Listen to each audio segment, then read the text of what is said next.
ভেটে লাগছে, একটু সমান করতে হয় আমার। ওইভাবে না, আর হয়ে যাবে, হ্যাঁ লম্বা হয়ে যাবে।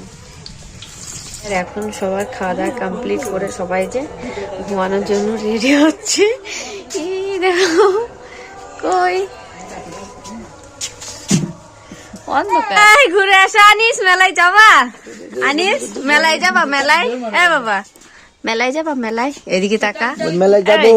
যা যা যা, খাবার নিয়ে আসবি সবাই, ঠিক আছে? তো বন্ধুরা রান্না আমি শুরু করে দিয়েছি, কারণ অনেক টাইম হয়ে গেছে আর একটা একটা করে রান্না করতে করতে না বিকাল হয়ে যাবে, মানে সন্ধ্যা হয়ে যাবে। এখন যেহেতু বিকাল বেলা এখন 3টে মতো বাজারে, এখন আমি রান্নাটা চালু করলাম। যেহেতু একটা উনুন, সেই জন্য একটা একটা করে রান্না করব, লাস্টে ভাত বসাবো, ঠিক আছে? তো এদিকে আমার তেল দেখো গরম হয়ে গেছে, আর আমি এখানে পেঁয়াজ কুচি আর একটু টমেটো দিয়ে দেবো। টমেটোটা আমি বাঁধাকপিটা যেটা রান্না করব সেটার জন্য আমি রেখেছিলাম, তারপরেও এখানে একটু দিয়ে দিলাম ডালি, মানে এখানে ছোলার ডালটা আগে রান্না করব। আর এদিকে দেখতে পাচ্ছ যে আলুটা আমি আগে একটু ভাজা ভাজা করে নিচ্ছি, কারণ আমি ছোলার ডালটা না আগে ভিজিয়ে রেখেছিলাম, প্লাস সিদ্ধ করেছি। তো আলুটা না সিদ্ধই বসাইনি আমি, খেয়াল ছিল না। তো তার জন্য আলুটা একটু ভাজা করে নিলে তাহলে ভালো সুন্দর হবে আর কি রান্নাটা, কারণ ডালটা তো যেহেতু সিদ্ধ করা, বেশি টাইম কিন্তু লাগবে না ডালটা রান্না করতে, একদমই টাইম লাগবে না। তো তার জন্য আলুটা একটু সিদ্ধ করে নিলাম ভাজা করে তেলের মধ্য দিয়ে। তো এখানে দেখো 1.5 কিলো মতো ডাল আছে, তো কিছু রাখা হয়েছে, অল্প কিছু রাখা হয়েছে, জাস্ট 200 গ্রাম বা 300 গ্রাম মতো মনে হয় রাখা হয়েছে। তো সবটাই রান্না করছি।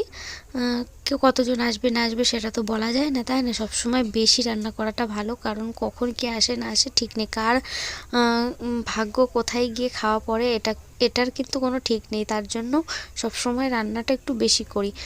এদিকে দেখো লঙ্কার গুঁড়ো খুব সামান্যই দিয়েছি, কারণ যেহেতু ডাল। আর এখানে আদা মশলা, জিরে গুঁড়ো মুড়ো সব আমি আগের দিন করে রেখেছিলাম, দিয়ে ফ্রিজে রেখে দিয়েছিলাম ওই কাকিমাদের।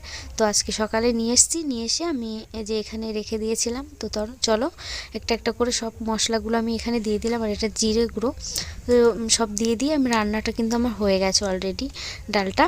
তো তারপরে দেখো এখানে আমি কপি, যে বাঁধাকপি আর মটরশুঁটি, এর ভিতরে আলু আছে অল্প কিছু, তো সিদ্ধ বসিয়ে দিয়েছি। আর আমি কড়াইটা ধুইনি, কারণ সিদ্ধ করে আবার তো নামিয়ে নেব, তারপরে ধুয়ে তারপরে রান্নাটা বসাবো, এই জন্য।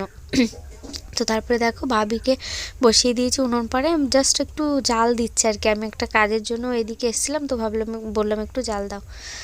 তো চলো। তো তারপরে আমাদের না মাংস নেওয়া হয়েছিল 15 কিলো মতো, তো আমি মাংস রান্নাটা একটু স্কিপই করলাম, তোমাদের সঙ্গে দেখাতে পারলাম না, সরি তার জন্য। আর চলো এদিকে আমি রান্নাটা সেরে নিই, পরে আবার কথা হচ্ছে, ঠিক আছে? তো পুরো ভিডিওটা দেখতে থাকো। তো বন্ধুরা রান্না আমার হয়ে গেছে, আর এদিকে দেখো আমার একটা ছোট ভাইজি আছে, আর ভাইজির মেয়ে মানে আমার নাতনি, আমি কিন্তু নানি হয়ে গেছি ফাইনালি, মানে কি বলবো, এই বয়সেও আমি নানি হয়ে গেলাম। তো তারপরে ওরা খেলা করছিল বলে একটু ভিডিও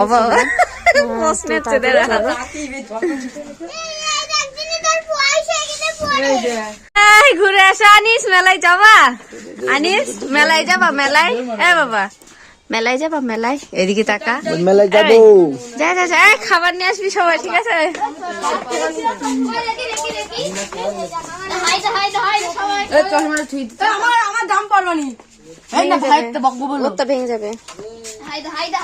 ভেঙে যাবে, ভালো লাগবে না চশমা করলে এখন দিনের বেলা। তুই দে যা চলে গেল, চিনি না। বন্ধুরা রান্না বান্না সব কমপ্লিট, এখন রাত হয়ে গেছে, সবাই মেলায় চলে গেল। আমি তো এখন যাবো না, সেই সকালে যদি পারি যাব। তো চলো এর এখন চুলটা বেঁধে দেবো, ওই মেলায় যাবে, তো পরে আবার কথা হচ্ছে, ঠিক আছে? সবাই মেলা গেল, ঘুরতে গেল। আর এদিকে বাবুসোনা মনে হয় খাচ্ছে, দুধু খাচ্ছে। বন্ধুরা এখন রাত 11টা বাজে, আর এখন সবার খাওয়া দাওয়া কমপ্লিট করে সবাই যে ঘুমানোর জন্য রেডি হচ্ছে। এই দেখো কই অন্ধকার, বাবা না ঝাপসা লাগছে কেন?